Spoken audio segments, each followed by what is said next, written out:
What's going on, everybody? It's Adam here with another video. I'm a musician on the road, and right now I happen to be stranded, having some electrical issues in my van. So I don't want to chance at driving anywhere, but luckily I'm stranded in a gorgeous fishing outport town in Nova Scotia.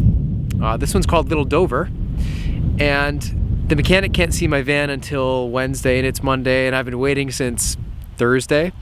So it's been a long wait, but amazing things have happened in the meantime, and I just want to share with you why being stranded isn't all that bad after all.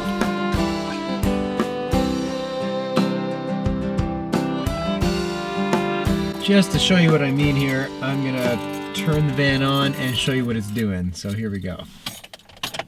Put that in there. Turns on. When I go to flick my signal light, nothing. No signals. Nothing's happening. Yep, that's the deal. So here we are stranded. We are stranded in Nova Scotia. This is such a cool area. I'm actually really glad I got stranded here. I found this amazing little place. This is in the middle of nowhere, Nova Scotia. This is a super remote area. One way in, one way out. The population of this little place is about 200 people. It's called Little Dover, Nova Scotia. Next stop out behind me, if you look out this way, next stop out that way is basically England. So we're out here. And anyways, there's this amazing boardwalk here in town.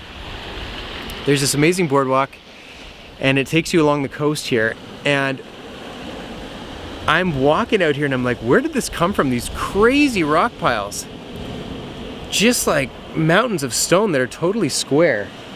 I hope you can see that. I'm gonna walk over there now anyways. It got me thinking to how being stranded is actually kind of a nice thing once in a while. Now, if you're in van life, if you're living on the road, you're never really stranded because home is where you are, right? So that is the case for me. I don't have a timeline. I don't have a real job. So I'm out here knowing these things and planning based on that. So like, I'm not really screwed being stranded. I hope my van's okay. It's gonna get fixed tomorrow. I've waited about 5 or 6 days now for this. So it's been a long wait, but in the meantime, I've met the most interesting people here. One of them being a guy who wrote a book about this area, and he came out here with me and he was telling me all about the history and all about the locals. I actually might do a separate video for him. Let me know in the comments if you want that, actually, because I think people like that deserve it. He was also a very good friend of Stan Rogers, who, if you watched my last video, is a musical legend in Canada. So anyways, I spent a lot of time with him. I never would have met him had I not been stranded.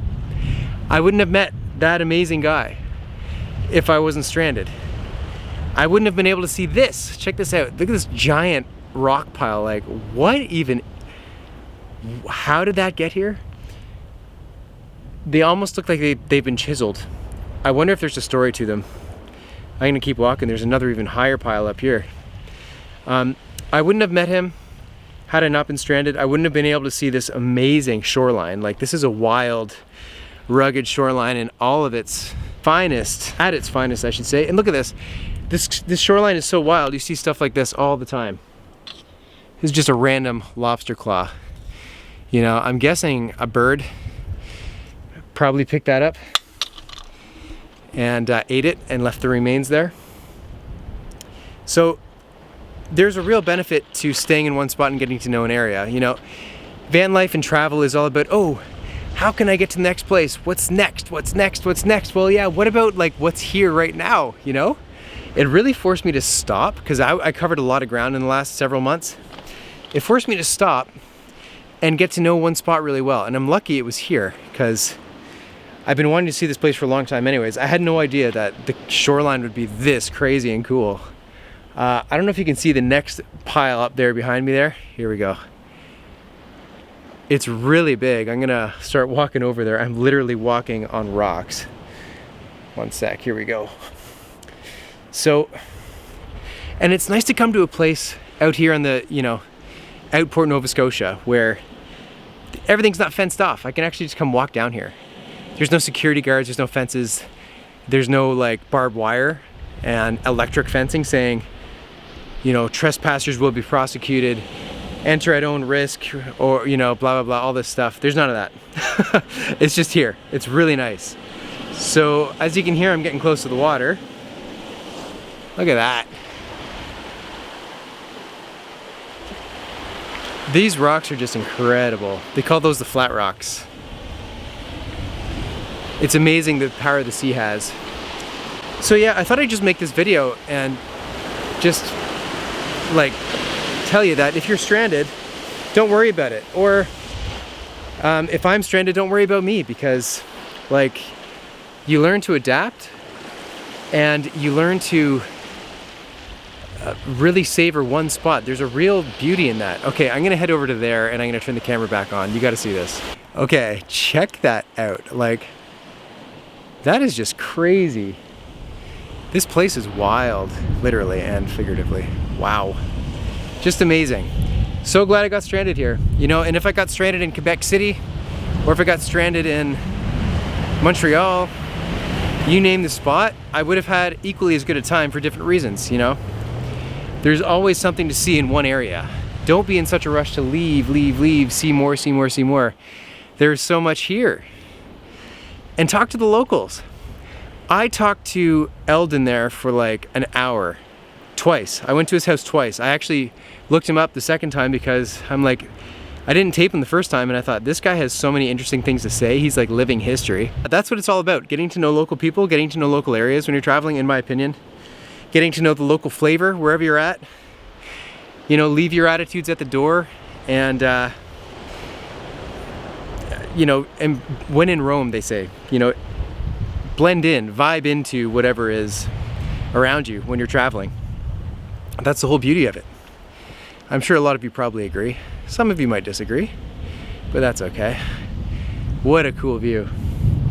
I'm actually up really high now. This is the highest point on this whole shoreline. The shoreline is just pure freaking boulders. And it's totally wild. There ain't no houses really out here. All directions behind me there. Boulders, boulders, boulders. So cool.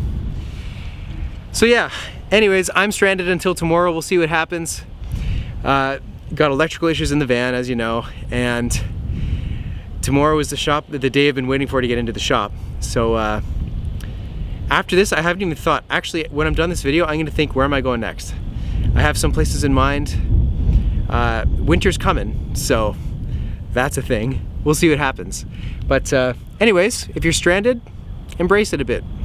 And make sure you have some money to pay the mechanic. Always do that if you're in the road. All right, everybody, have a good one.